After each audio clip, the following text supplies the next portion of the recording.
Jai Sachinandana, Jai Sachinandana, Jai Sachinandana, Jai Hari.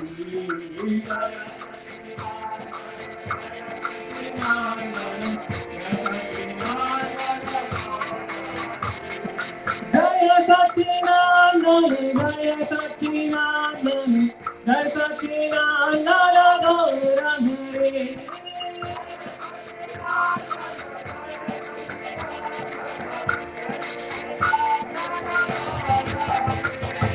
Nityananda Pranadhana Gaura Hari, Sati Mata Pranadhana Gaura Hari. Nityananda Pranadhana,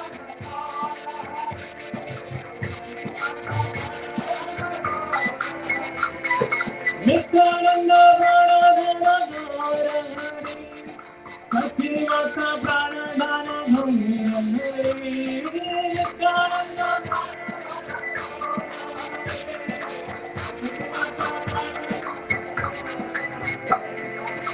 Gaura Gaura Gaura Hari.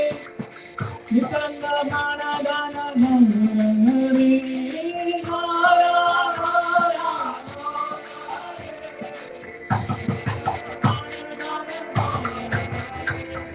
Gaura Gaura Gaura Gaura Gaura Hari. Nityananda Pranadhana Gaura Hari.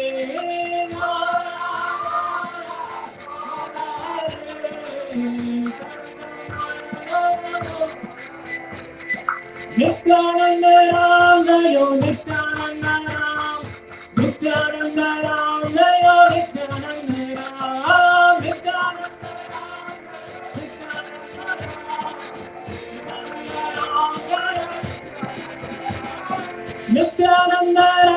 Jayo Nityananda Ram, Nityananda Ram, Jayo Nityananda Ram, Nityananda Ram,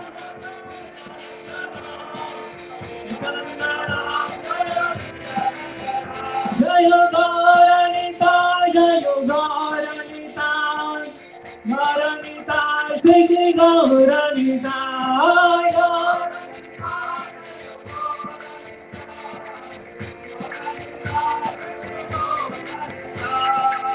Gauranita, Shri Gauranita, Gauranita, Shri Gauranita.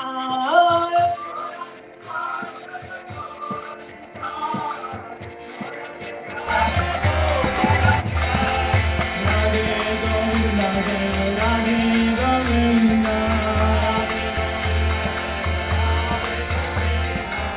Radhe Govinda, Radhe Govinda, Radhe Govinda,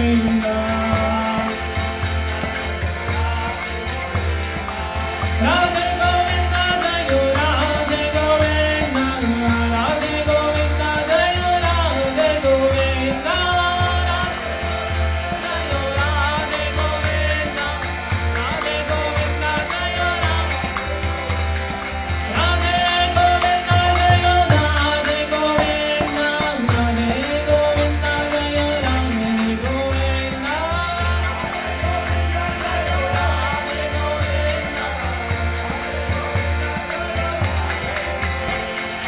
Krishna, Krishna Krishna, Hare Hare, Hare Rama, Hare Rama, Rama Rama, Hare Hare, Hare Krishna, Krishna Krishna, Hare Hare, Hare Rama.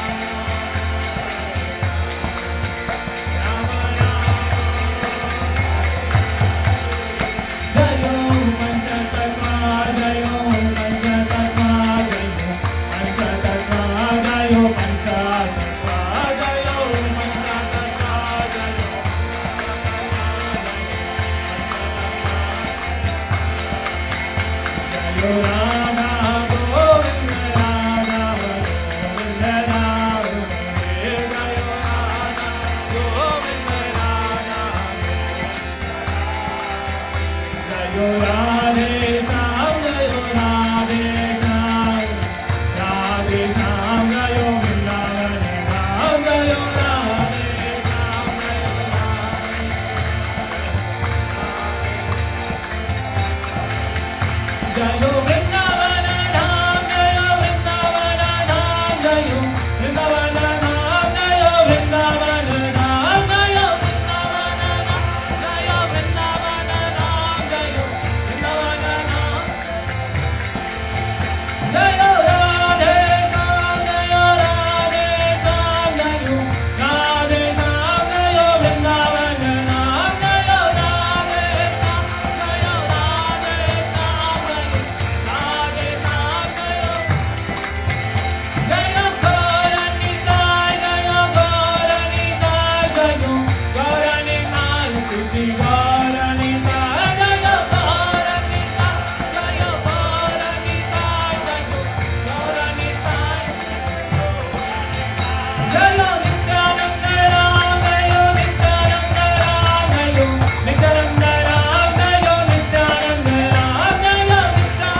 Nitai Gaura Hari Bol, Nitai Gaura Hari Bol, Hari Bol, Hari Bol.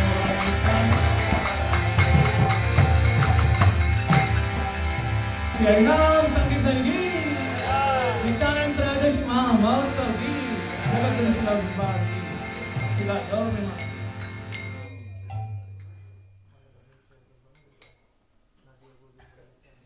He'll sing one song, Vaishnav Madan, 5 minutes. 5 minutes. Okay, Nityananda song.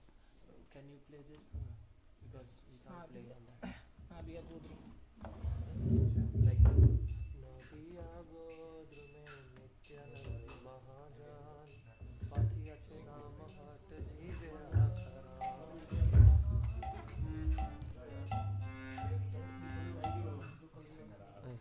Okay.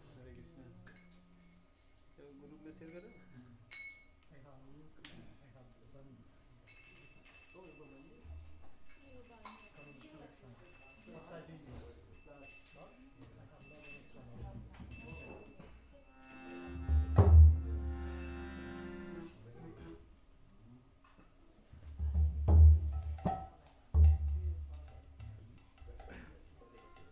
Share Prabhu shall I share you? Share कर दो आप नहीं हाँ श्री नित्यानंद प्रभु की जय नवदीप धाम की जय नदिया नदिया गोद्रु में नित्यानंद महाजान पातिया से नाम हाट जीवे राखरा नदिया गोद्रु में नित्यानंद महाजान पातिया से नाम हाट जीवे राखरा नदिया गोद्रु में नित्यानंद महाजान पातिया से नाम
Change the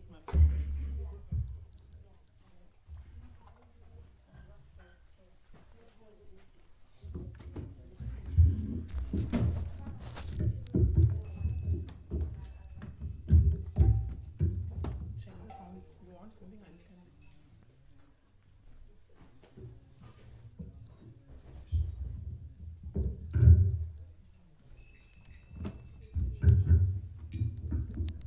Hare Krishna. Okay.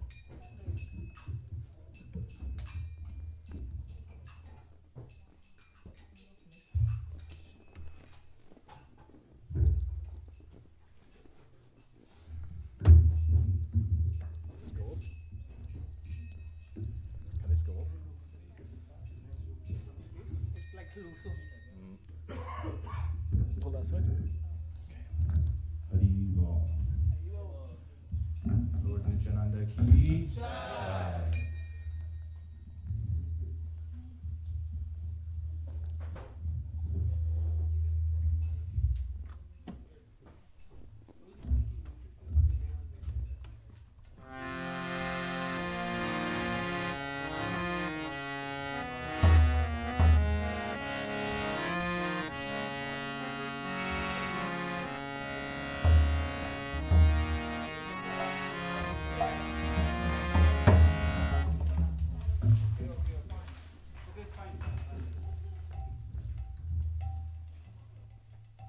Malati, you play cartels?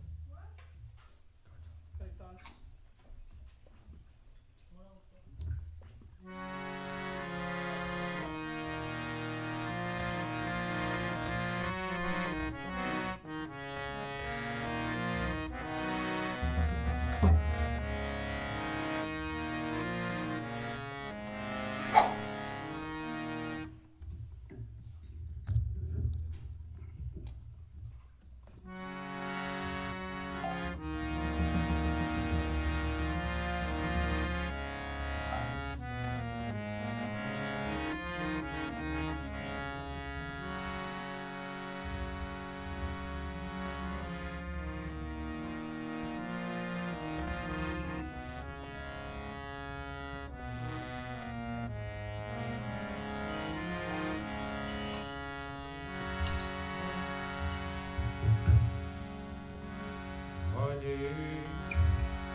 Hare Rama,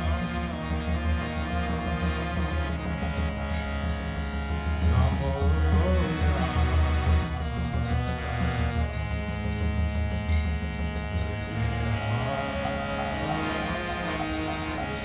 Everybody sing.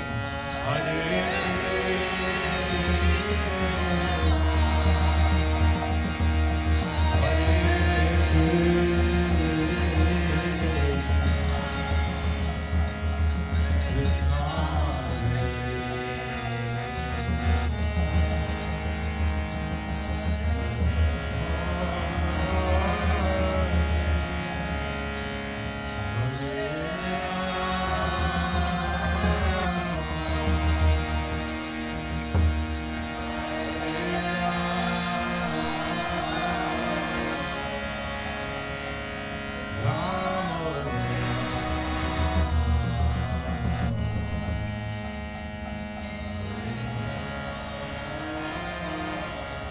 together again, please.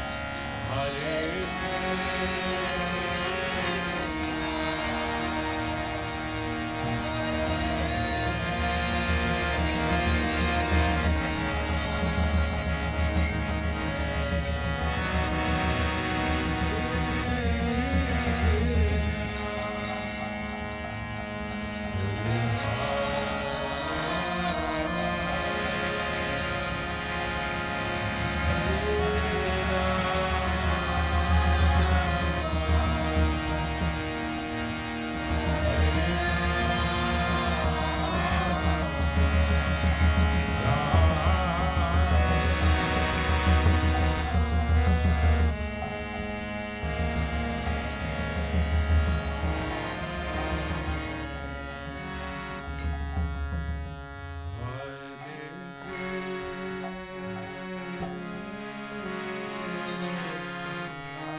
Everyone together again.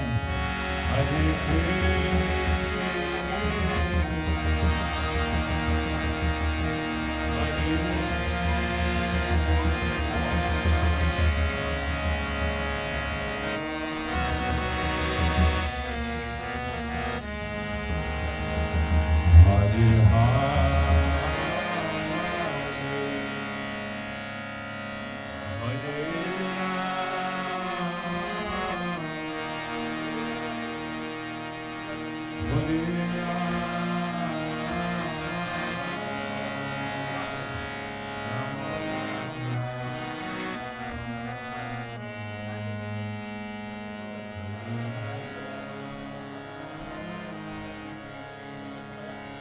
Everyone chant the Mahamantra, please. Hare Krishna,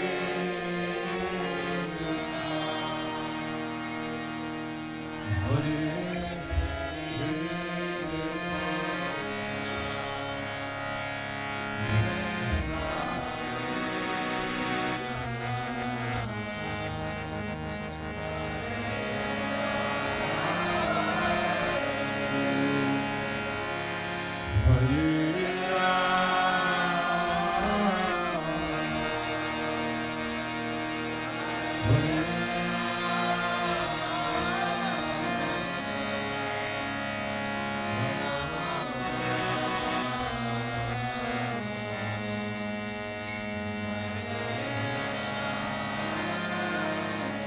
more time, all together.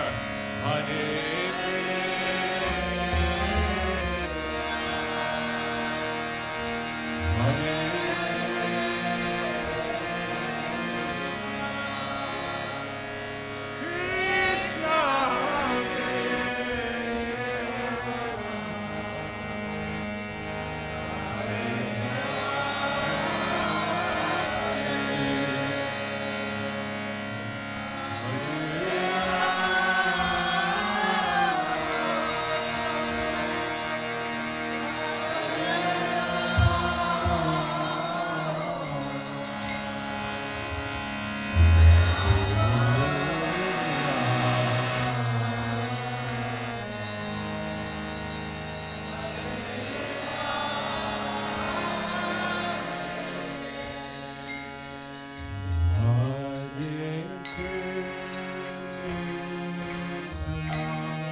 Krishna Hare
So we'll just, for anyone who just wants to take a minute.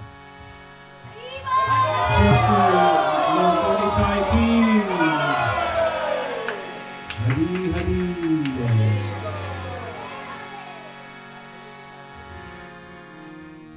So let's all just sing a few mantras meditatively. Let's all sing together as well. Hare Krishna, Hare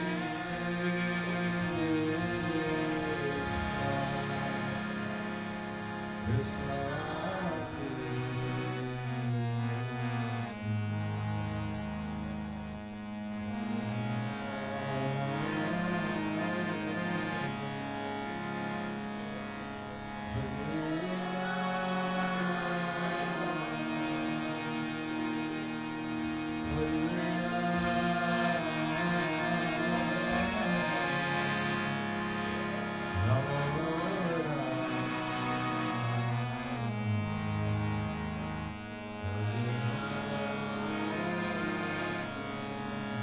and again, please.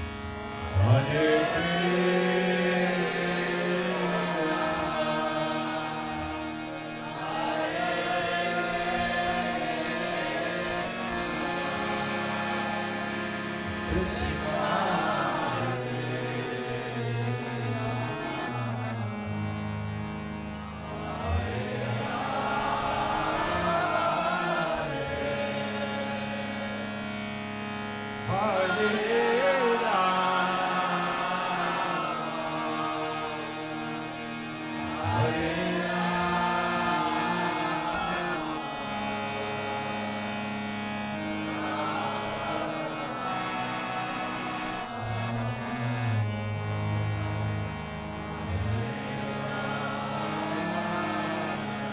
together again.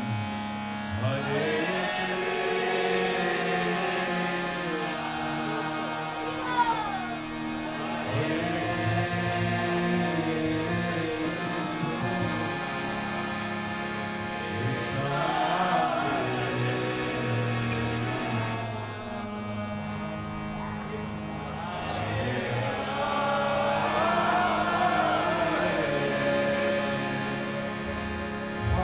Hare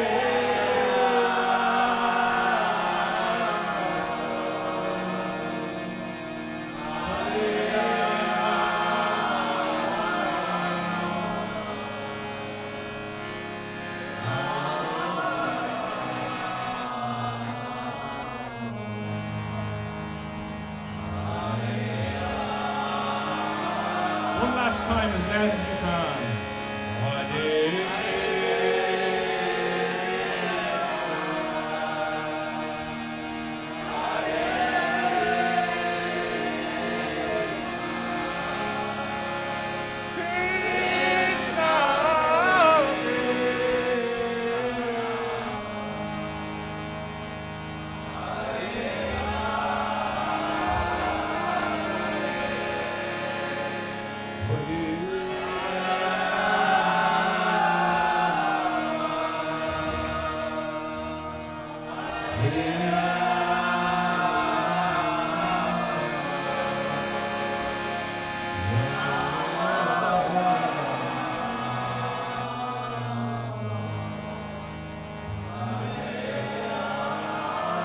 Okay, I promise. One last time, and then we'll finish.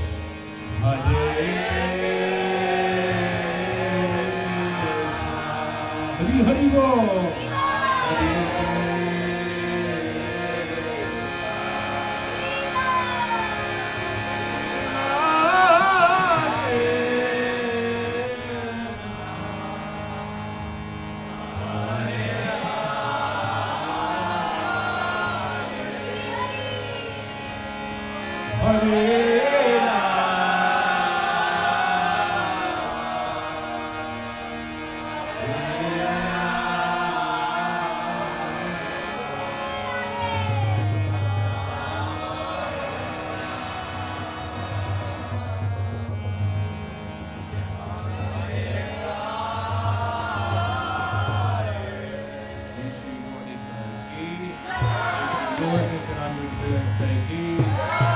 Gora, Gora, Premanande.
We are going to buy. We do? Yeah. Ele toca pré-show.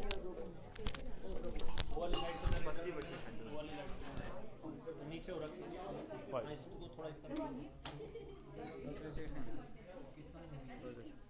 Oh, what's that? Bhakti. Ah, it's Ah, yeah. I think that's what it was like. Oh no, it had to be like that, didn't it? Sorry. Hare Krishna. Hare Krishna. Krishna Krishna. Do you have Hare water Hare. too, or should I bring water? Hare Rama. Hare Rama.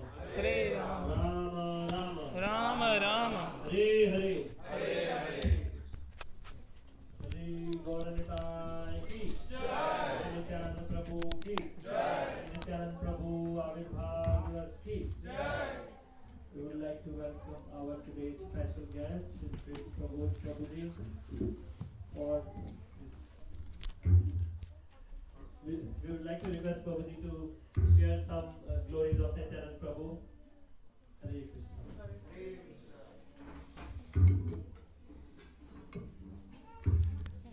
Thank you, Sugati Prabhu. Thank you very much. Thank you so much.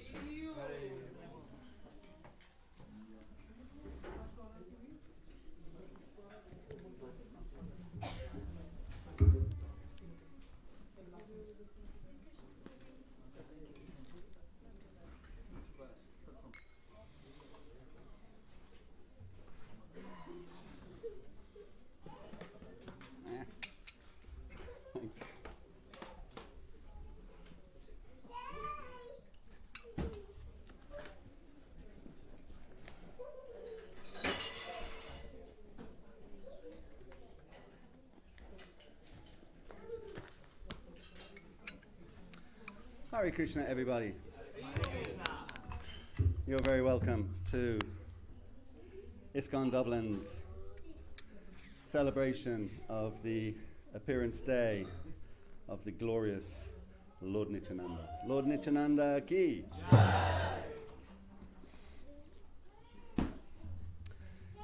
Jaya Radha Madhava Kunja Bihari Jaya Radha Madhava Kunja Bihari Jaya Radha Madhava Kunja Bihari Jaya Radha Madhava Jaya Gopi Ganavallava Girivaradhari Jaya Gopi Ganavallava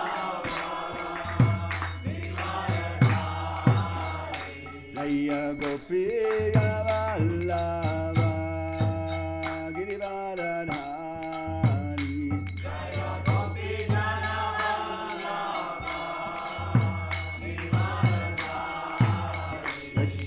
Yashodanandana Bhaja Janandana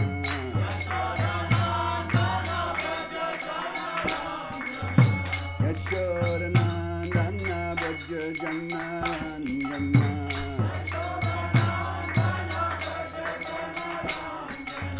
Jamuna Tira Vanachari Yamuna Yamuna Tira Vanachari Yamuna Jaya Radha Madhava Kunja Bihari Jaya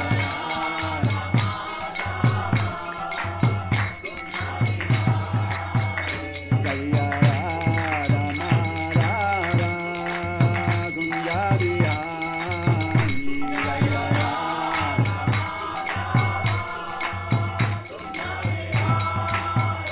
Jaya Gopi Ganavallava Girivaradhari Jaya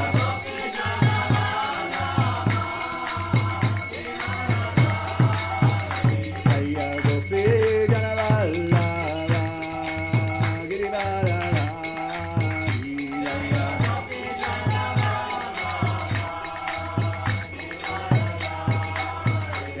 Yashodanandana Bhaja Janarandana Yashodanandana Bhaja Janarandana Jamuna Tira Vanachari Yamuna Yamuna Tira Vanachari Yamuna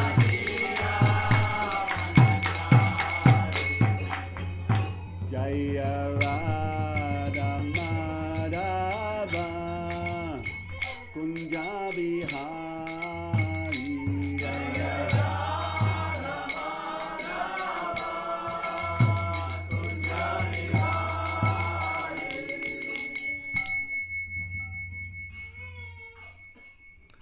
Om Namo Bhagavate Vasudevaya Om Namo Bhagavate Vasudevaya Om Namo Bhagavate Vasudevaya. Om Namo Bhagavate Vasudevaya. Hare Krishna. Hare Krishna. I guess everybody can hear me okay, is it? Or does that need to be a little bit more? Does this tighten more? Can we, or is that as tight as it goes? Or?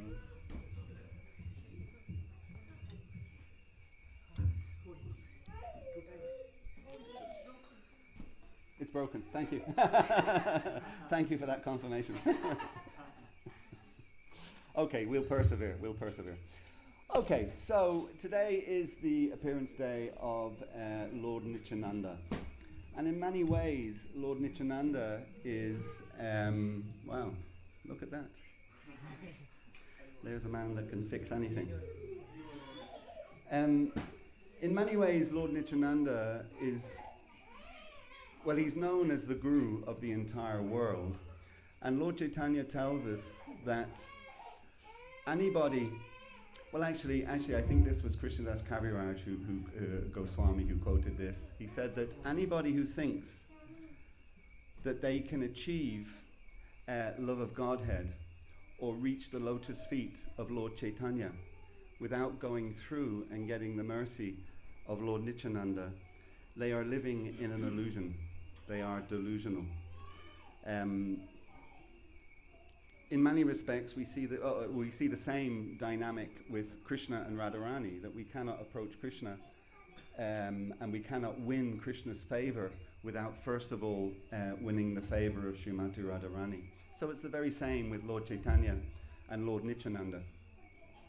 Of course, the pastimes of Krishna and everything to do with Krishna took place over 5,000 years ago. Whereas the pastimes of Lord Chaitanya, Lord Nityananda, they took place only 500 years, a little over 500 years ago. So just to give it some context, Lord Nityananda appeared in around 1474. And he left this world in around 1544. He was around 70, according to our kind of calculation. Most of his adult life was happening. For me personally, I always find this quite helpful to give it context and to understand how everything is literally within touching distance of us. So most of Lord Chaitanya's and Lord Nityananda's adult life was taking place while a certain personality called, and I mentioned him yesterday when we were in the school program. We were at a school program yesterday with Keith and Kaushal, wherever Kaushal is, he's gone. And I actually mentioned this personality yesterday also. And that was Henry VIII in England, in Britain. How many of you have heard of Henry VIII? You've heard of him, right? So his pastimes, Lord Nityananda's pastimes, were taking place on the planet at the same time. And now there's so many books and history books and films and documentaries made on Henry because there is so much information known about that. And likewise, the information may not be, from a material point of view, as detailed and as precise in relation to Lord Nityananda. But of course, from a Shastric spiritual point of view, the information is unlimited and voluminous. But it just helps us to give context. This is not so long ago that all of these pastimes were taking place. So Lord Nityananda appeared in a place called ISKCONE. How many people have been to ISKCONE, just as a matter of interest? You've been? How many? Have you been, Jace? It obviously had a big impact on you, right? Yeah, 5 years old, I remember. Oh, I see, 5 years old. Okay, my apologies, I take it back. I've also been to ISKCONE. And one thing that struck me about ISKCONE, when you go to Bengal, one thing that really strikes you, at least struck me, as you're traveling for hours in the taxi, from Calcutta to Mayapur, is it's very flat. It's very flat land. It's kind of featureless in that sense. However, ISKCONE is not. ISKCONE has hills, and it has a beautiful river there, the Yamuna River. It flows through ISKCONE. And it just struck me when I went there. We left at about 3 o'clock in the morning from Mayapur and got there around breakfast time, or maybe a little bit before that. I was told it was one of the good roads in Bengal. the devotee who wanted me to go, he said, "Oh, and don't worry, it's actually one of the very good roads in Bengal." I wouldn't like to see the bad ones if that was one of the good ones. You know, you need to have a chiropractic examination by the time you arrive there. But we arrived there, and it just was very beautiful and very, very peaceful. I'm sure today it wasn't. I'm sure there was lots and lots of people there. But it was very quiet and very peaceful. We went there, and it just struck me as being very, very beautiful.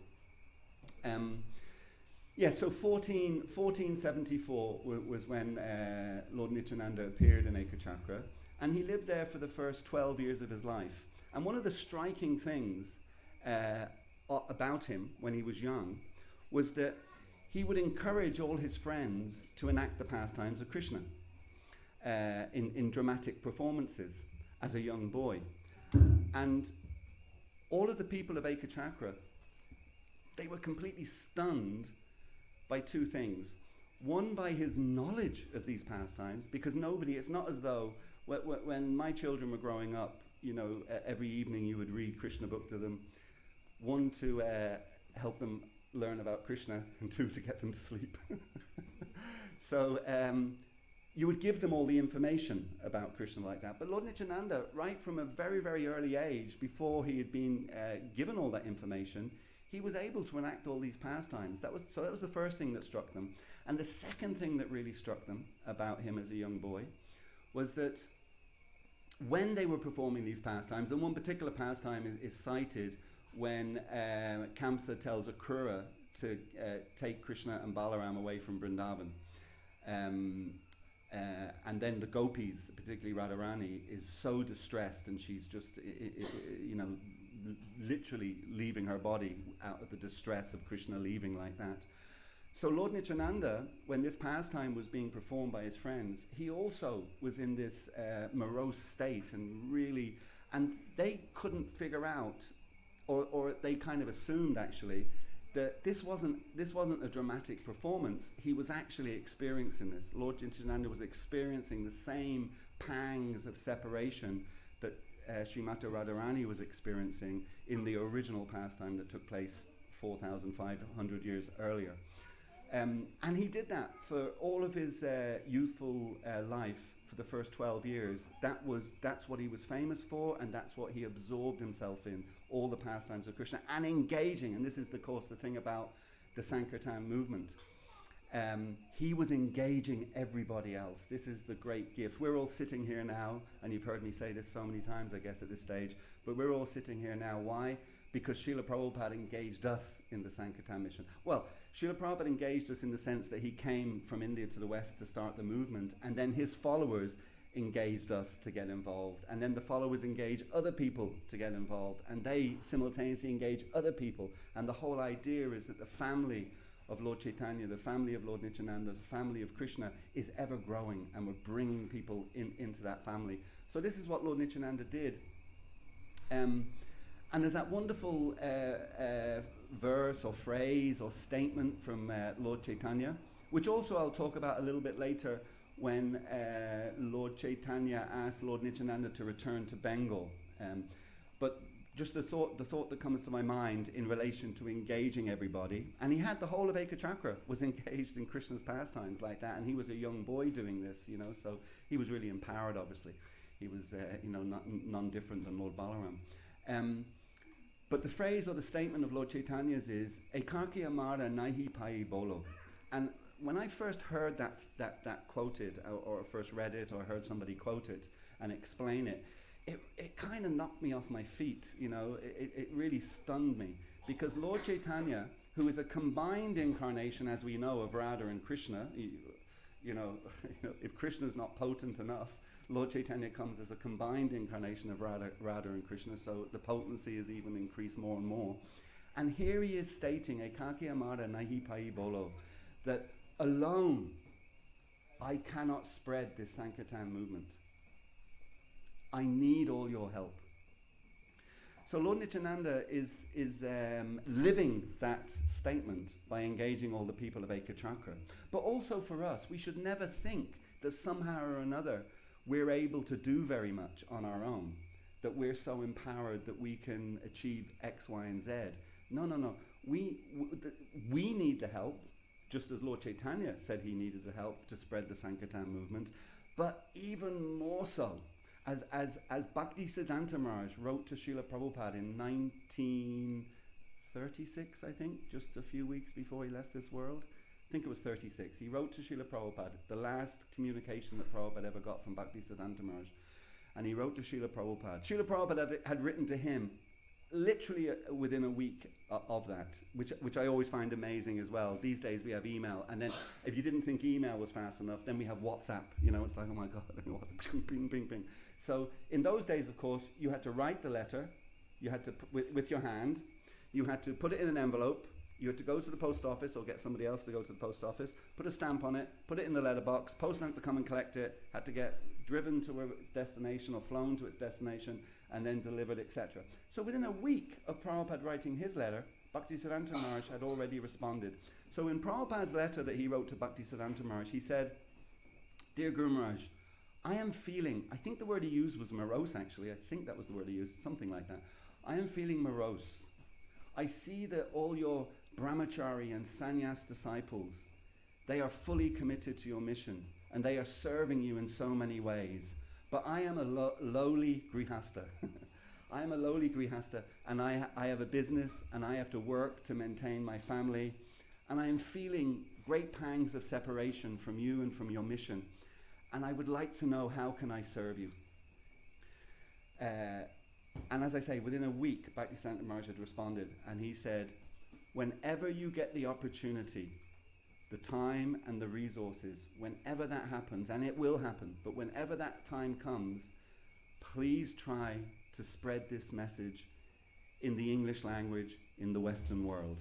And that was the last instruction that Srila Prabhupada got from his spiritual master. So again, this whole idea of ekaki amaram nahi pai bolo, that we cannot do anything on our own, because Srila Prabhupada is telling that story in Los Angeles in 1972 at the appearance day of Bhaktisiddhanta Maharaj, his own Guru Maharaj's appearance. He's telling that story, and Srila Prabhupada says to his disciples, "But on my own I could do nothing.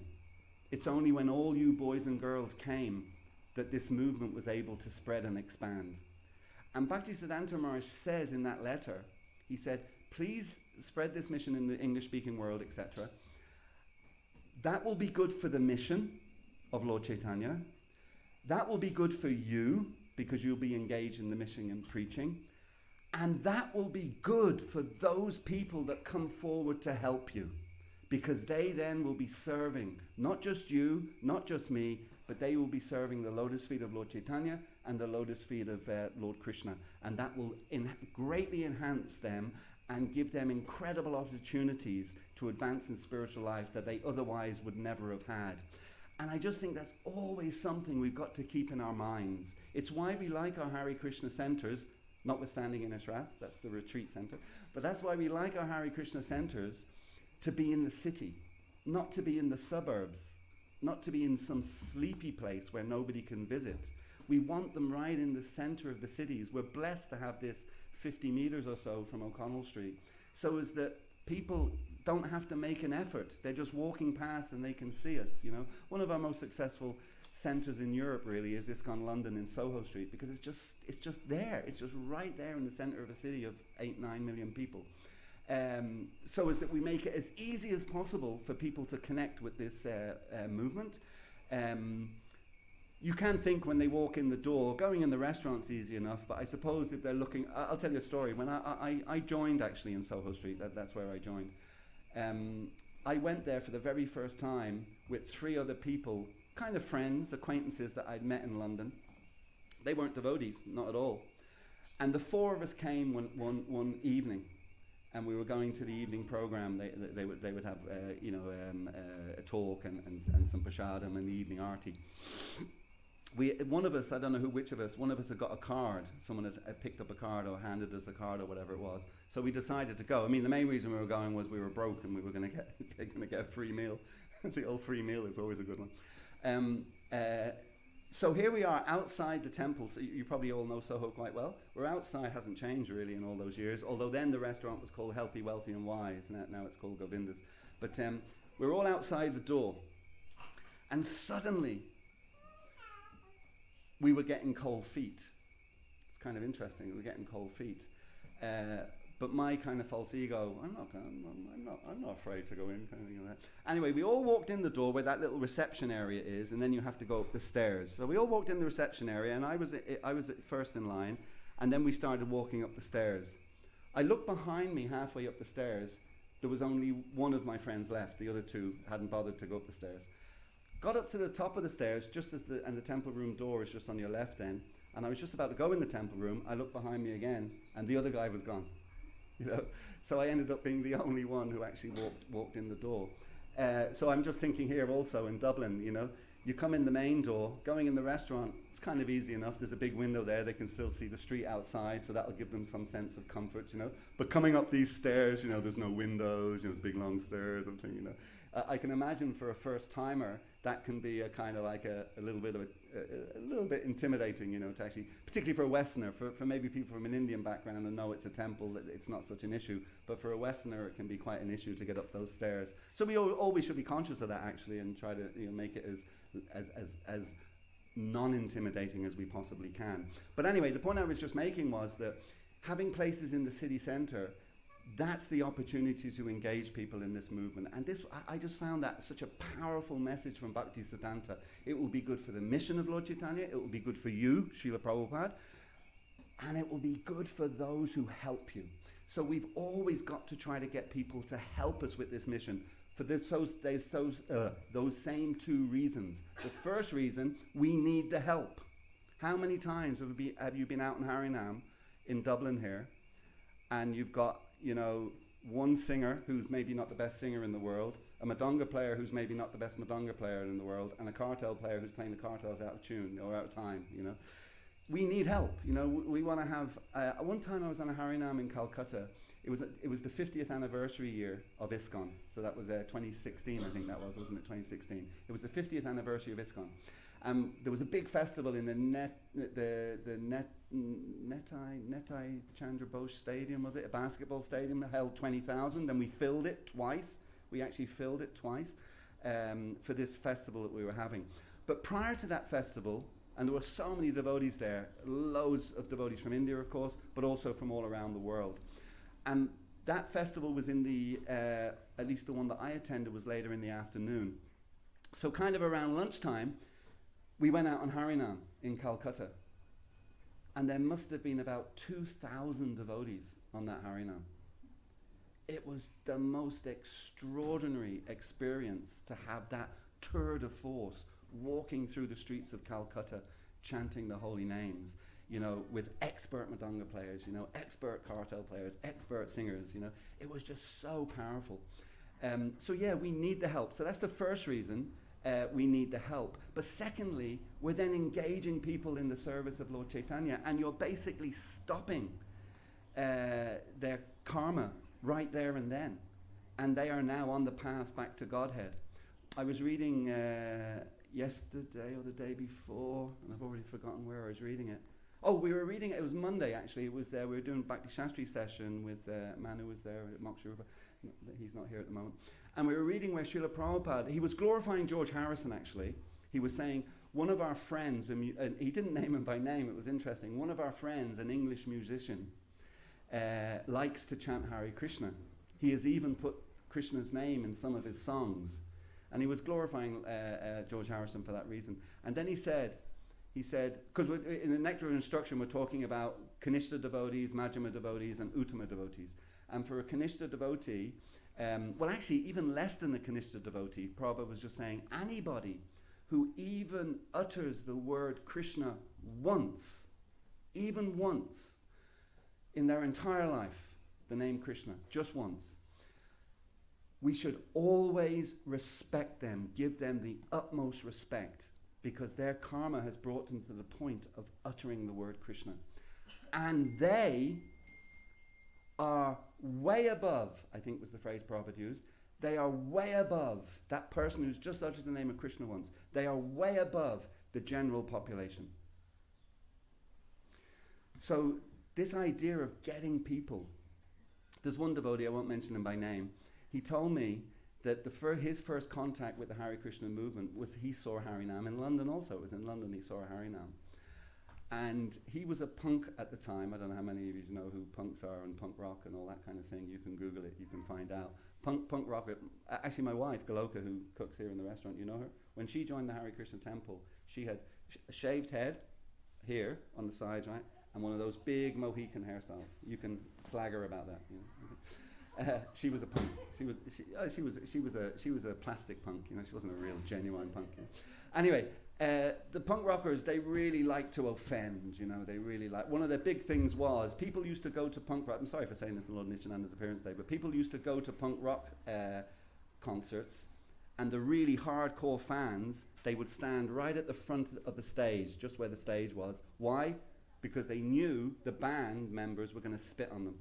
That was what the punk rockers were like. They were like really aggressive. So this devotee, before he became a devotee, he was a punk rocker. He was in a punk rock band, actually. I'm not going to name by name. I don't know if you're watching. So I'm not going to mention it by name. I'm going to mention the name of your band.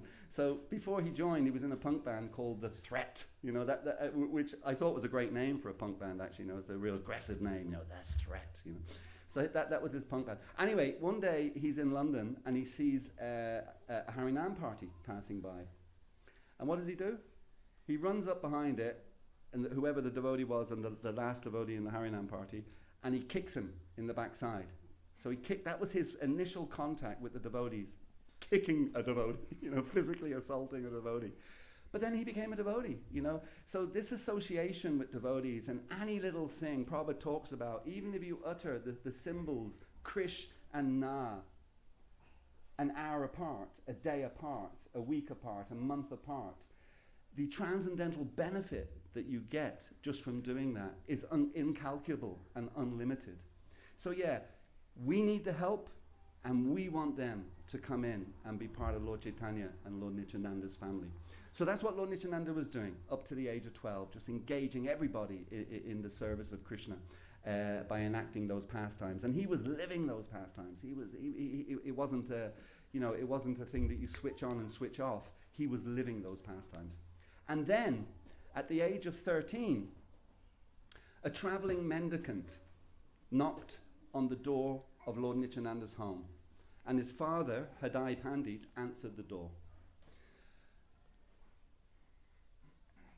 I always try to relate these stories kind of to my own life. But anyway, his father opened the door, and he saw the mendicant was a sannyasi. He was a renounced person. And of course, the culture in India is anybody who's in the renounced order of life, you immediately pay them respects and honor. You bring them in, you offer them prasadam, you know, you bathe their feet, etc. You ask them that they need to take some rest and all of that. You know, you honor them because they're in the renounced order of life.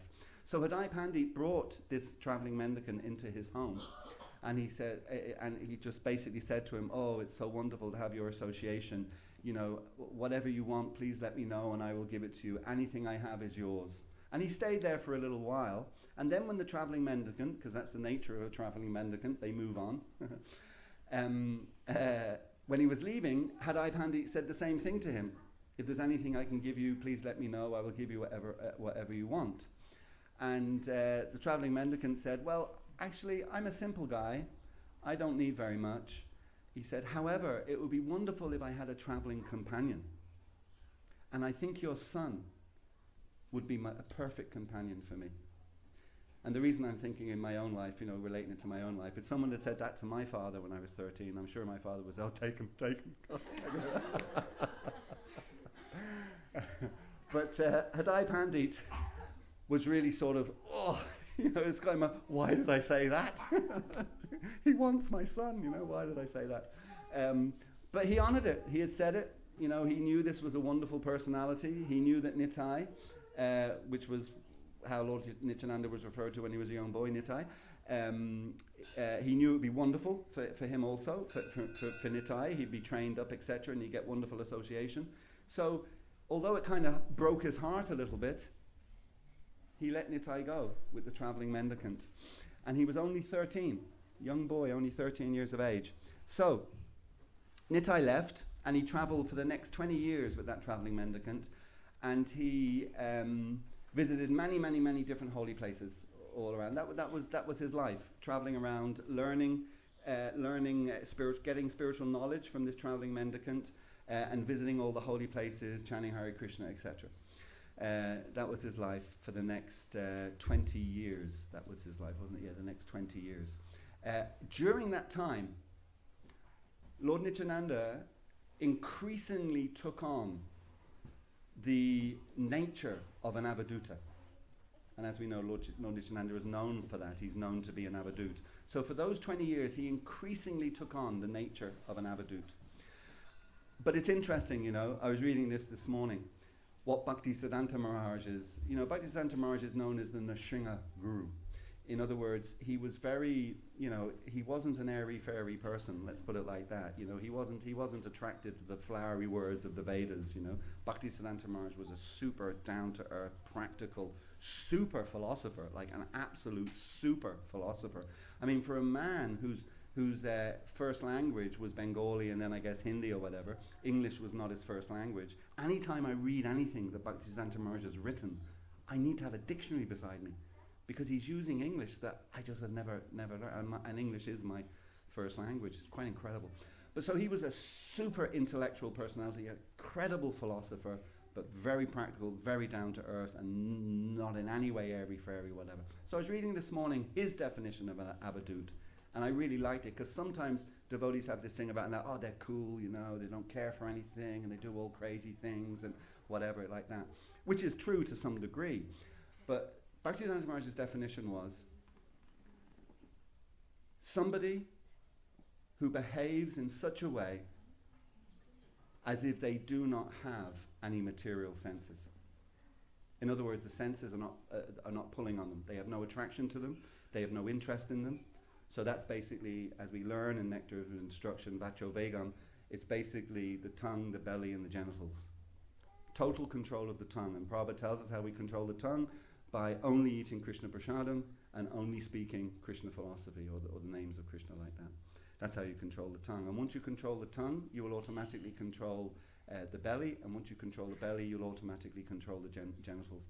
So Bhaktisiddhanta Maharaj was saying that is the definition of an avadhut, a person who is not affected by the pull of the material senses. And I just thought, that's a wonderful definition of an avadhut. If you can do that, then you have license to do all sorts of crazy things. You know, we have the story, of course, of Rishabdev in that context, and just disconnecting himself from society and the social orders, if you like. And of course, a sannyasi, that's meant to be what a sannyasi does when he takes sannyas. He disconnects himself from social life in the world.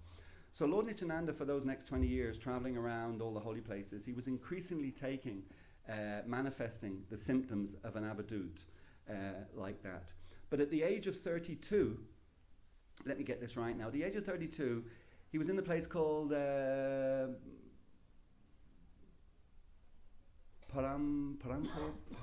I think it was Parampur or something like that. He was in, and he met a devotee called Lakshmipati. And Lakshmipati, when he met Lord Nityananda, he started to have visions of Lord Balaram. And this convinced Lakshmipati that Lord Nityananda is an incarnation of Lord Balaram. And they had some communication. Actually, it's again, this is why I say spiritually it's all very clear. Materially, records weren't maybe as precise as they were maybe kept in India as they would be kept, you know, certainly nowadays. And but it is referenced that Lakshmipati initiated Lord Nityananda during this time. But he had this vision of Lord Balaram as soon as he met Lord Nityananda, and that convinced him that Lord Nityananda was none other than Lord Balaram. And then Lord Nityananda traveled to Vrindavan. Can you imagine that, actually, by the way? You know, in our modern life now, Sugati Prabhu was just telling me he's going to India in a few weeks. I also go to India in a few days, actually. But we complain getting on an airplane. You know, or the seat isn't comfortable enough, you know, you got someone beside you snoring or whatever the case may be, you know, and we find it austere traveling there on an airplane. In Lord Nityananda's time, it was all on foot. So he eventually makes his way to Vrindavan, arrives in Vrindavan, and as soon as he arrives in Vrindavan, And of course, given his avadhuta nature, and I've seen people do this in Vrindavan, and I'm sorry, I have a cynical Western mind, you know, I find it very difficult to accept that they're on that platform. But sometimes you will see that, you know, sometimes you will see people even in a taxi, they're in a taxi from Delhi, and they tell the taxi driver to stop on the, you know, the kind of boundary, if you like, or when you're entering Raj, you know, and they'll tell them to stop, and they'll get out and they'll start rolling around or something. You know, maybe I'm committing offences, maybe they are, you know, avadhuts, proper avadhuts, but somehow or other I struggle to buy into that one. But that's what Lord Nityananda did. When he arrived in Vrindavan, he was rolling around in ecstasy. He had eventually arrived in the land of Krishna. And when he did that, he then started to get visions of Lord Chaitanya. And in those visions, Lord Chaitanya was encouraging him to participate in the Sankirtan movement.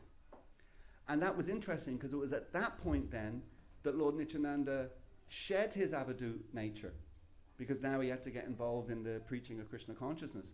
So he's in Vrindavan, he's only arrived, and when he arrives, he gets this vision of Lord Chaitanya, and Lord Chaitanya basically telling him, I need your help, and that goes back to the Ekakya Mara Nahi Pai Bolo verse, you know, that Lord Chaitanya, I need your help. Now this is God, this is the Supreme Personality of Godhead, but he's saying, I need your help. And he wants Lord Nityananda then to go to Bengal, to Navadvip. So then Lord Nityananda sets out to Navadvip. Now, how did he get to Navadvip? He walked. We're talking walking Delhi to Calcutta and more. Can you imagine? I mean, the Rajdhani Express is austere enough, you know. How many people have ever been on the Rajdhani Express? Yeah. Oh my God, the Rajdhani Express. So that's austere. Lord Nityananda's walking. And he's walking through forests and, you know, marshes and all sorts of incredibly difficult terrain to reach Bengal. And then he reaches Bengal and he meets Lord Chaitanya for the first time. At this stage, he's 32 years of age, Lord Nityananda, and Lord Chaitanya is about 20. So there's quite an age difference, actually, 12 years. And they meet and they embrace. And the exit is described that they both were crying torrents of tears. They were creating rivers, you know. There's that famous song, Cry Me a River. Maybe that's where it came from when Lord Chaitanya met Lord Nityananda. They were crying, both of them, from each eye. So we had 4 rivers flowing, you know, from the tears that were coming, from the ecstasy that they were feeling in each other's association. And then another amazing thing, I think that's so instructive for us, at least it's very, very instructive for me.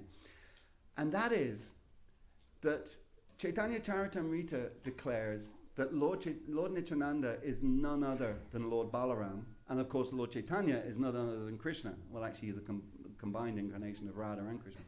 But Lord Nityananda is none other than Lord Balaram. And Lord Balaram, Lord Nityananda, they are the guru for the whole world. They are the spiritual master for the entire world. So Lord Chaitanya knew this. He knew this was the role of Lord Nityananda. So what happens, at least once a year, but what happens when you meet your guru? You offer him glorification. And officially once a year at least, on his birthday, on his appearance day, you have a Vyasa Puja ceremony. So you have a Vyasa Puja ceremony. So when Lord Chaitanya met Lord Nityananda, what did he do? He immediately arranged all the paraphernalia for a Vyasa Puja ceremony. And then he kind of tricked, I think, Lord Nityananda to some degree, to get him to sit on the seat, the asan. And then he started to perform Vyasa Puja, offering him different arti and different paraphernalia and all this. And immediately Lord Nityananda jumped off the seat and started kind of wrestling with Lord Chaitanya to put Lord Chaitanya on the seat to worship him, because Lord Nityananda said, no, you're Radha and Krishna, you're Lord Chaitanya, you know. I can't get worshipped ahead of you. That's ridiculous, you know. So, and they were constantly battling with each other as to, you know, both of them wanted to be the servant, and they were constantly trying to push the other to be the master and to receive all the worship. So again, for us, it's so instructive that we shouldn't be looking to be glorified and worshipped. We should be looking to glorify and worship others, engage in Krishna's service like that. It's such a kind of sweet reciprocation and sweet kind of exchange of devotees to act on that. Of course, genuinely. We don't want to do it artificially. It should be genuine.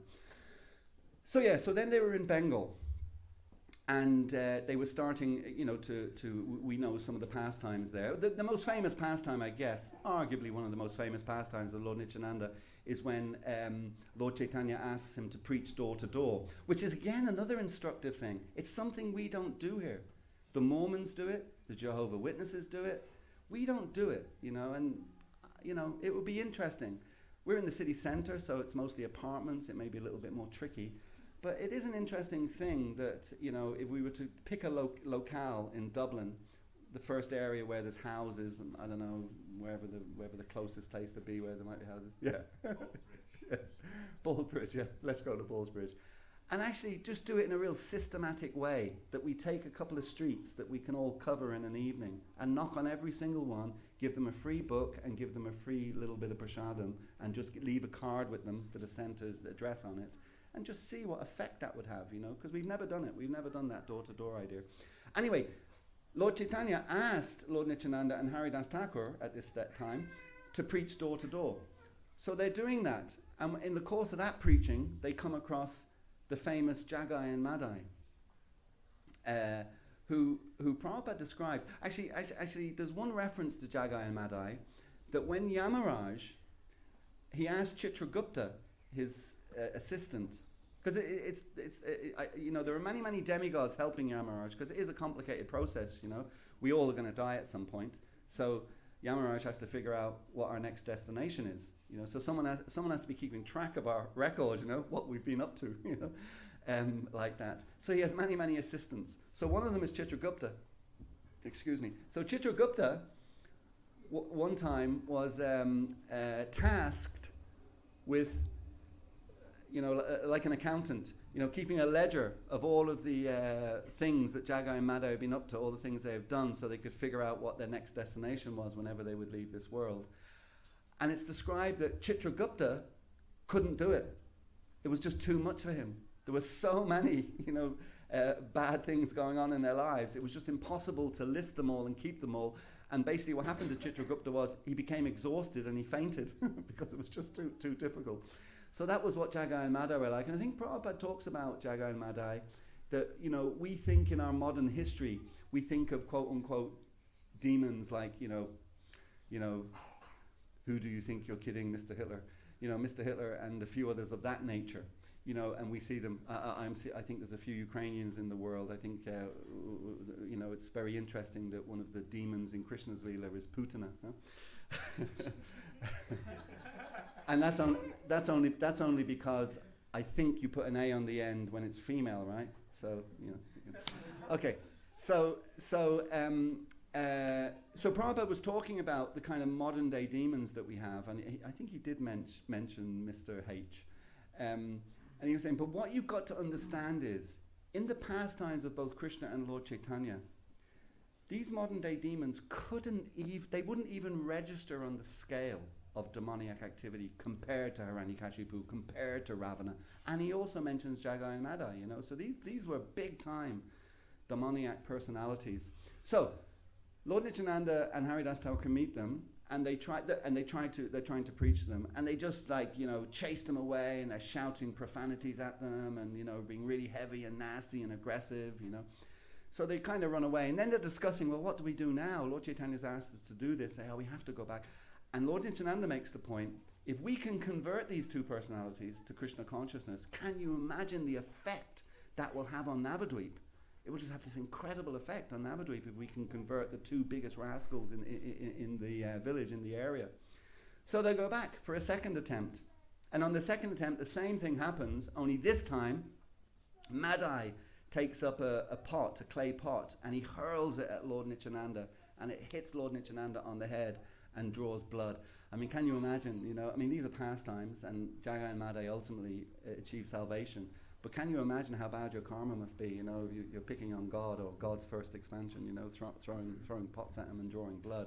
Of course, it's described that, Lord Nityananda's body was pure spirit, that the drawing of blood was really just part of the pastime to liberate Jagai and Madai again. This point about getting other people involved in the Sankirtan movement, we do that so they become liberated. So this is what Lord Nityananda wanted to do. He wanted to liberate them. And then, when Lord Chaitanya heard that Lord Nityananda had been attacked, smashed on the head with a pot and drawn blood, etc. He was furious, and he just immediately arrived on the scene, and he summoned his Sudarshan chakra, which of course is from a different Leela, but he summoned his Sudarshan chakra to come, and you see the picture, such a brilliant picture. He's standing over Madai, and the chakra's there, and he's just about to, you know, you get hit with that chakra, you're not coming back, you know. And he's just about to, and Lord Chaitanya's forehead has got perspiration on it, you know. He's so, because this is his pure devotee that's been attacked. So he's just about to hit him, and who stops him? Lord Nityananda. Lord Nityananda. And what does he say to him? It's brilliant. I love this, because again, this is so instructive for me, because I have such a passionate nature. He says to Lord Nityananda says to Lord Chaitanya, he says, no, you cannot do this. This is not your Leela. You have come to liberate people through love, not through violence. So just remember that when we're on Harinam. We don't want to get into punch-ups, you know, with the people on the street, you know. You've come to liberate through love, not through violence. So Lord Chaitanya says, well, how are we going to deal with this, you know? And he says, well, we have to forgive, and we have to do all these. So Lord Chaitanya says, well, I can forgive Jagai. Yes, I can bring myself to forgive Jagai, but I cannot forgive Madai. The only way, and again it's instructive for us, the only way Madai can be forgiven is if he seeks forgiveness from the person he has offended. And of course the person he's offended is Lord Nityananda. And that's the same for all of us, you know. It's like if we offend somebody, genuinely offend them, and we're in the wrong. It's slightly different if people assume we've offended and whatever. You know, that's a slight, so we don't get into the nuances of it. But if we genuinely have offended someone and we were wrong to do that, then the way that we achieve forgiveness is by seeking their forgiveness. It's no good going to their brother or their sister or their wife or their son, you know. We have to actually go to them to get forgiveness. So Madai then went to Lord Nityananda, and it's just described that Lord Nityananda is an ocean of mercy. So it was the most natural thing in the world for Lord Nityananda to immediately forgive Madai. And then Jagai and Madai became great exponents of Lord Chaitanya's mission, and helped to spread the mission in Navadvip and in Bengal. They helped with that mission. Anyway, then what time are we at? Yeah, we need to come to an end. Then they are now in Navadvip, and then they went to Jagannath Puri. So, by the way, when they were in Navadvip, in Bengal, they never left each other's side. Lord Nityananda, Lord Chaitanya, you couldn't separate them. They were just constantly together, as they are in the picture above me, right? They were just constantly together. But then they went to Jagannath Puri. And when they went to Jagannath Puri, they also preached there, and lots of wonderful things were going on. But then they separated. Lord Chaitanya went to South India on a tour of South India for 2 years. He toured South India, and Lord Nityananda stayed in Puri. When he came back, and Lord Chaitanya did amazing, we won't get into that now, but Lord Chaitanya did some amazing things in South India in terms of his preaching and the preaching tour. But then he came back to Puri, and when he came back, he was really impressed with what Lord Nityananda had been doing in terms of getting a foothold in Puri for the Sankirtan mission, and getting lots of followers and lots of people engaged in Krishna service. So he was really, really impressed. But the reports he were getting from Bengal was that Bengal was, going down the tubes. You know, nothing was happening there. You know, and so then he sent Lord Nityananda back to Bengal to re-establish the movement in Bengal and really get it on a solid footing. So Lord Nityananda, no problem. He immediately then, and by the way, you know, these tours are all on foot. You know, again, quite an incredible thing. If you travel from Calcutta to Puri on train, it's an overnight train. You know, it takes, I think it takes more than 24 hours. Or yeah.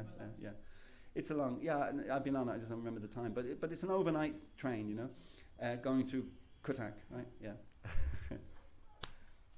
Okay, so they're on foot again. They're walking. So Lord Nityananda goes back to Bengal.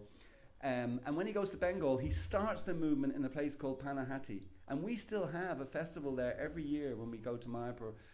You can get a bus. You don't have to walk. You can get a bus. You're probably better off walking. The bus is an absolute nightmare. But anyway, you can get a bus to the Panihati festival. And that's where Lord Nityananda met Raghunath Das Goswami. And Raghunath Das Goswami was the wealthy Goswami. And he wanted to help Lord Nityananda. So Lord Nityananda says, well, I would like to have a grand festival here in Panahati, and I would like everyone who comes to be able to eat as much yogurt and chipped rice as they possibly can to completely satisfy themselves. And that now goes on today. I'm not sure what the numbers are today, but it's in the thousands and thousands of people that come to that festival. But that was started by Lord Nityananda with the help of Raghunath Das Goswami. Again, Sankirtan means all together chanting the names of the Lord. You know, it's a combined effort, combined together. Ekaki Amara Nahi Pai Bolo, combined together. We all need to help each other. So Raghunath Goswami had the resources, Lord Chaitanya had the charisma, or whatever you want to call it, and together they started this Panihati festival, and it became this incredible success. Then, I'll finish on this pastime. It's kind of, in that sense, anyway, it's a nice way to finish, I think. Is there anything else I wanted to say, though, before I do say that? If I think of something, I will. Okay. Then Lord Nityananda, he established the deity of Krishna in Ekachakra. And this is very interesting pastime, because it's said that that deity floated down the Yamuna River and went into the Kadamba Kari Ghat, I think it's called Kadamba something. I think it's Kadamba Kari Ghat. And the deity was floating in the Ghat at Ekachakra. And Lord Nityananda, he took that deity, Bankima Roy deity, he took that deity and he installed it there in Ekachakra. And as with all deities of Krishna, beside him is Radharani. He installed Radharani, a deity of Radharani. Actually, the deity of Radharani they found in the forest in Ekachakra, I think, or in the, where did they find the deity of Radharani? Krishna, the Bankima Rai deity was found in the Ghat, and I think Radharani was found in a field or in a forest. She was found somewhere, also in Ekachakra. So Lord Nityananda said, this is Krishna's arrangement, Krishna and Radha. So he installed both of them. He established a temple there in Ekachakra. It's still there today, because it's only 500 years ago. It's not thousands of years ago. It's still there today, and you can see the deity of Bankima Roy and Radharani. However, there's a third deity there now as well, because when Lord Nityananda came back to Ekachakra, it was when he came back. No, it wasn't when he came back from Ekachakra. It was still in Bengal, actually. I think it was still in Bengal, wasn't it? Anyway, a little sketchy on that. There were two ladies, two daughters of a devotee called Surya Das. One was Vasudha, and one was Janava. And they were very attracted to Lord Nityananda and an incredible affection for him. And Lord Nityananda reciprocated that affection. So he entered the Grihastha ashram. So he married both of these ladies, Janava and I've already forgotten the name. I've just said the name and I've forgotten the name. Vasudha. He married both of them. Now, Vasudha gave him two children, a daughter and a son. But she died very shortly after giving birth. And Janava, she took full responsibility for those daughters, and she raised them as though they were her own. But what the really interesting thing about Janava Mata is that she became an extraordinary Vaishnavi. We have a little bit of a topic in ISKCONE that we're, let's say a little unclear on, as to whether it should or shouldn't be the case, what's known as Vaishnavi Diksha Gurus. Janava was a Vaishnavi Diksha Guru, but she was not just a Vaishnavi Diksha Guru. She had devotees like Narottam Das Thakur, Shyamananda Pandit, following her. She wasn't just a guru, she was the leader of the Vaishnav community. She was an incredibly empowered personality. And India is an interesting place because, when I was growing up, yet Indira Gandhi was the Prime Minister. Currently you have, what's her name? No. You have Modi's a man the last time I checked. No. Mamata Banerjee, who said that? Who said that? Hands up, who said that? Thank you. Mamata. So she's in charge of West Bengal, the First Minister. You also had, was it Sheila Dixit in Uttar Pradesh? In Delhi. She was in charge there. It's quite an interesting thing, that you have all these, but here we have, going back to Lord Nityananda's time, Janava Mata, leading the Vaishnava community. She was the most prominent Vaishnava, Vaishnavi, in the whole community. Not just that she was, you know, a guru. She was like the acharya, if you like, of the whole community, and everyone was following her. Very incredibly powerful stuff, you know. So she was the wife of Lord Nityananda, which I guess you would get incredible empowerment from, just being the wife of Lord Nityananda. And then the final pastime then, because I'm over time, the final pastime is Lord Nityananda's departure from this world. It's always kind of a sad thing, if you like, or a thing that we don't always dwell on, and rightly so, how Krishna left, how Lord Chaitanya left, etc., etc. But it's described that the way that Lord Nityananda left was he merged into the deity that he had installed in the temple in Ekachakra, Bankima Roy deity. He merged into it, and that's how he left this world. But because he merged into that deity, then it becomes kind of a combined deity of Lord Krishna, Bankima Roy, and Lord Nityananda. Then the followers of Lord Nityananda, the third deity that you will find on that altar when you go and see it in Ekachakra, is a deity of Janavadevi. She's the third deity. So you have Krishna in the middle, Radharani on one side, and Janavamata on the other side. So they're the pastimes of Lord, some of the pastimes. Lord Nityananda, like Lord Chaitanya, like Krishna, the pastimes are unlimited. But they are some of the pastimes of Lord Nityananda on his appearance day today. An incredibly inspirational personality, and fun personality, actually, as well. A real kind of fun personality. You know, Prabhupada was famous for saying, Krishna consciousness is not an artificial imposition on us. It's our natural state. It's our natural consciousness. The consciousness that we've adopted by coming to this material world, that's an artificial consciousness. But Krishna is our natural position, our natural state. And that's why when you read about these personalities, everything is natural. And everything flows so sweetly. You know, it's not something artificial or something they have to force or whatever. It just comes so natural like that. And if we follow in their footsteps, that's what it will be like for us too. It will just be a natural way of life, you know, the Krishna conscious way of life, as long as we follow in the footsteps of these wonderful personalities. I'll stop. I'll ask for anybody has a question or a comment. We can maybe just take one if there is a question or a comment. A question or a comment from anybody? What was the name of the deity? Bankima Roy, R-A-Y-A. B-A-N-K-I-M-A-R-A-Y-A. Bankima Roy. And it came down the Yamuna, passing by Ekachakra, and then went into this ghat. I think the ghat was called Kadamba Karini, I think. And that's where the deity was found, like that. And Lord Nityananda just took it as Krishna's arrangement and installed it there in Ekachakra. But I would advise you to go to Ekachakra, because it's actually a very beautiful place. Yes, Prabhu? Why this deity be called Bankima Roy? Krishna has unlimited names. So it's just another name for Krishna. But why that specific deity, I'm not sure. I can check, we can check and find out specifically. But yeah, Krishna comes in so many different forms, and he has unlimited names, as we know. So yeah, it's just a name for Krishna. Maybe I thought that it is like some other form of Krishna, like Lord Chaitanya or something. So that's why I asked. Okay, no problem. And we can find out exactly. You know, we can find out that detail exactly. Okay, thank you all very much. Lord Nityananda ki, Srila Prabhupada ki, ISKCONe Dublin ki, Go Premanandi, Hari Hari Bo, Jai.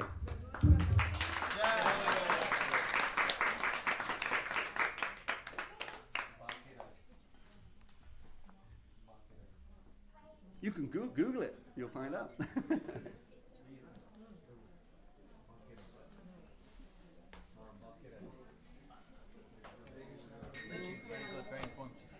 What's that? Very informative. Thank Oh, thank you, Keith. Thank you very much. Oh, you're very kind. Thank you very much indeed.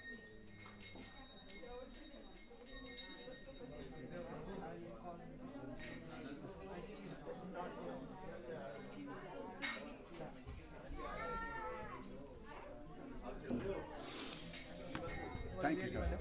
Oh, you're very kind. You're very kind. Thank you so much. Especially the pastime, like the pastime of the Jadai like the merciful, like really melts the heart of it.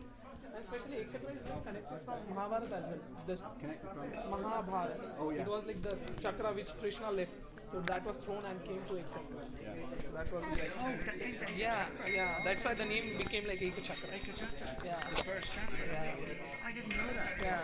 So yeah, Krishna left the chakra in Mahabharata, the pastime, to kill Bhishma Pitama. Yeah. So that chakra came, then we threw एक chakra, and then it came there. Another pastime was in Bengal. Yeah, later on. Well, Ekachak was in Bengal, Yeah. but it was in Navadvip. Yeah. So that far it came. I didn't know that. Thank you,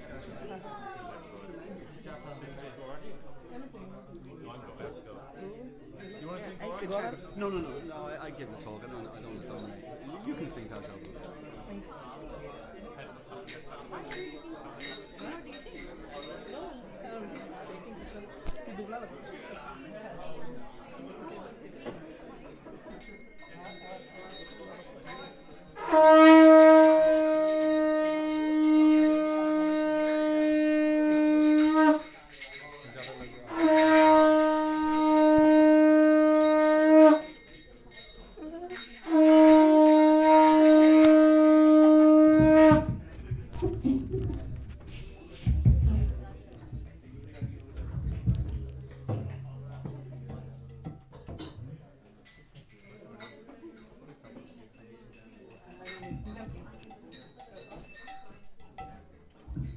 ISKCONE Dublin.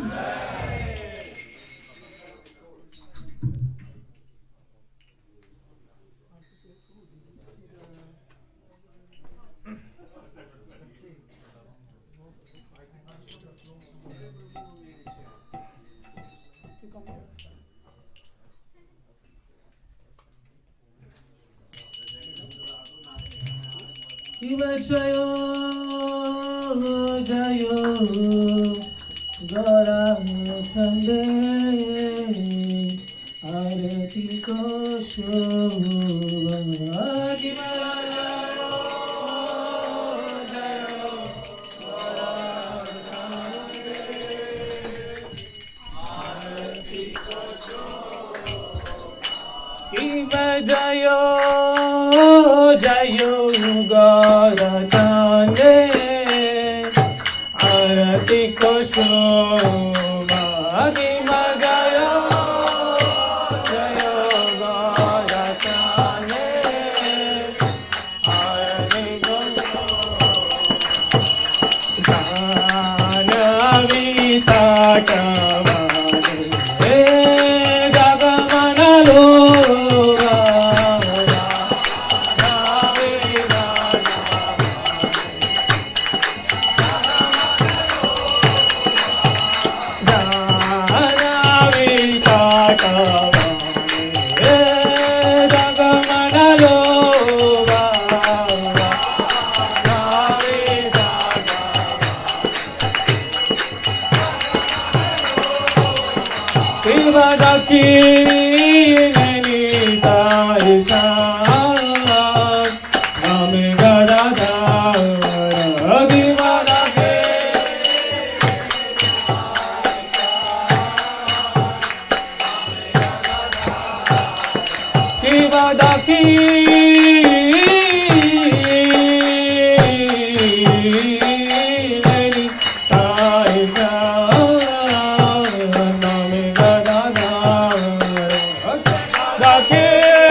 Gayo Nityananda Ram, Gayo Nityananda Ram, Gayo Nityananda Ram, Gayo Nityananda Ram, Gayo Nityananda Ram, Nityananda Ram, Gayo.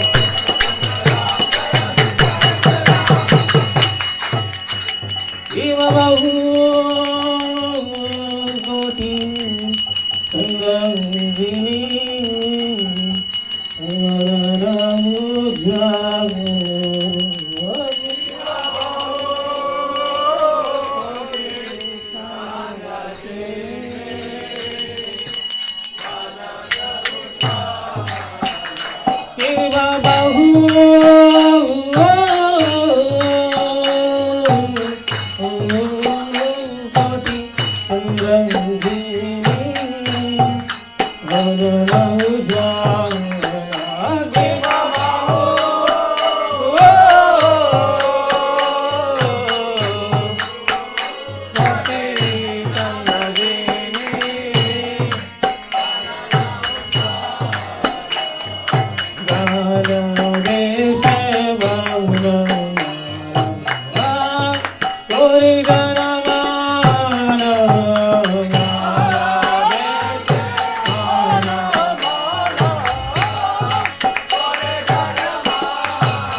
Krishna Krishna Krishna Hare Hare Hare Ram Ram Ram Hare Hare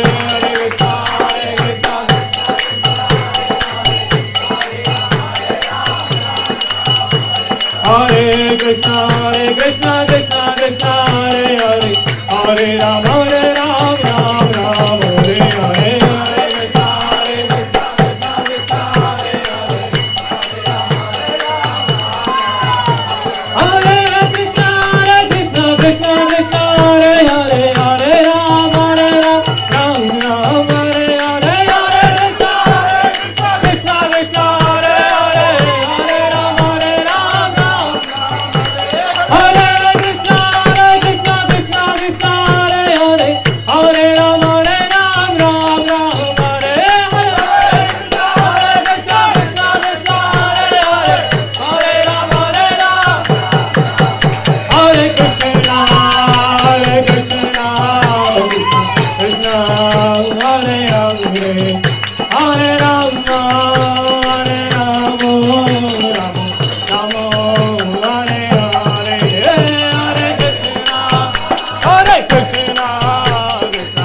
obeisances to Lordship.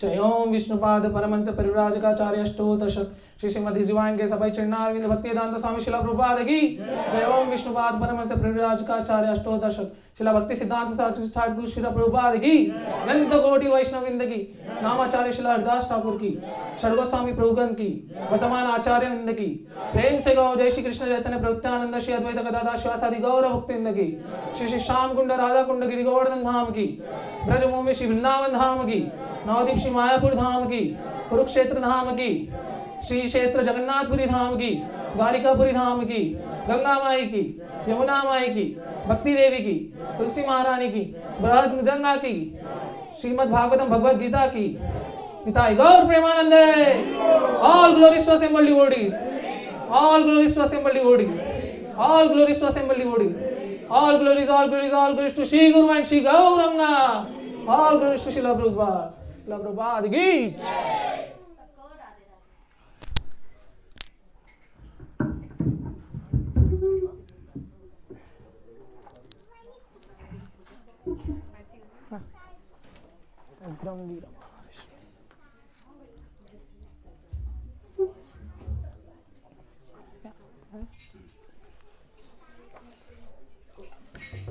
उग्रं वीरं महाविष्णुं ज्वलन्तं सर्वतोमुखं नरसिंहं भीषणं भद्रं मृत्युं नमाम्यहम् उग्रं वीरं महाविष्णु ज्वलन्तं सर्वतोमुखं नरसिंहं भीषणं भद्रं मृत्युं नमाम्यहम् जय नरसिंह श्री नरसिंह जय जय श्री नरसिंह प्रह्लादेश जय पद्मा मुख पद्मा भृंग जय नरसिंह श्री नरसिंह जय जय जय नरसिंह प्रह्लादेश जय पद्मा मुख पद्मा भृंग नमस्ते नरसिंहाय नमस्ते नरसिंहाय नमस्ते नरसिंहाय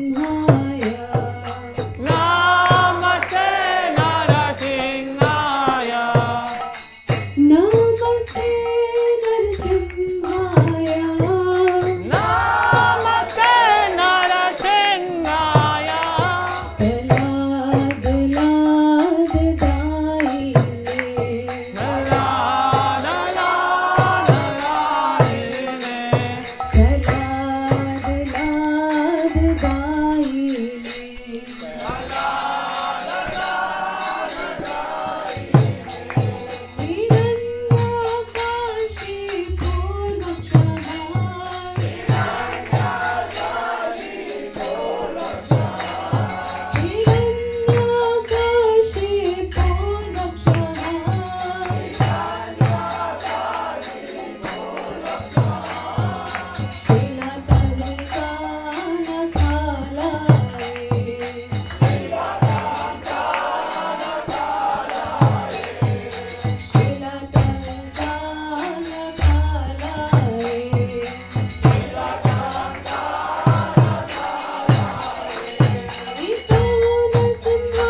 भगवान की जय, लक्ष्मीपति नरसिंह भगवान की जय, प्रहलाद महाराज की जय, शीला प्रभुपाद की जय, गौर Premanand.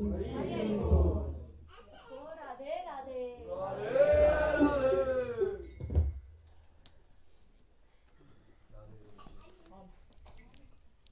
Hare Krishna.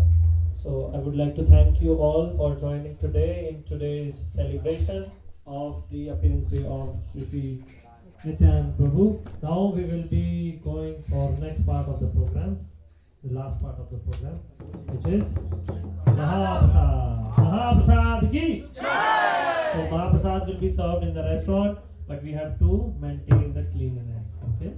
And you can help in maintaining the cleanliness. Hare Krishna.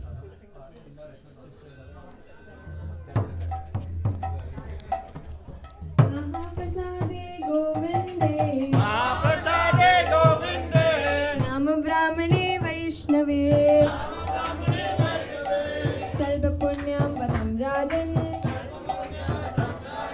विश्वासनैव जायते, शरीरा विद्याचा, जडेन्द्रियतायिकाय, जीवे पेले विषय सागरे, तारामते जीवाती, लोभो माया सुदुर्मती, ताकिदे टाकडिन संसारे, कृष्णा बड़ो दयामय, करी बारे जीव जाय, स्वप्रसाद दिलो बाय, तेयन नाम